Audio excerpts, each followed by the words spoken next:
Change will not come if we wait for another time or another person. We are the person we've been seeking. This is the time to bring about change. Something similar was said by Barack Obama. Extremely powerful words and really relevant in the times we live in.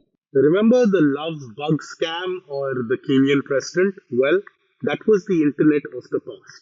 Those were simpler times. Today, it has advanced to a much higher level. Today, it's industrialized.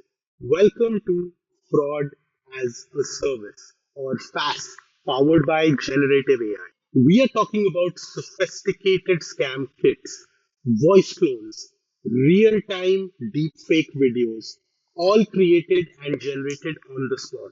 It is organized, it is professional, and it is extremely hard to detect by humans. The impact, you ask?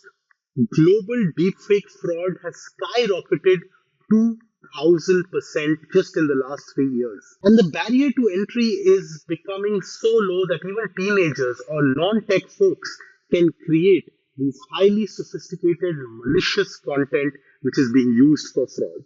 At Contrails, we are developing agentic AI that not just detects these malicious attempts in real time, but also reports them. Our goal isn't just moderation, it's embedding trust and safety at the infrastructure level across onboarding, communication, and every transaction, learning the playbooks as they evolve fast. The monetization of harm is evolving every day. So do the defenses. We need to work on it in real time. We are the change. Let's work together to restore our trust in our digital world.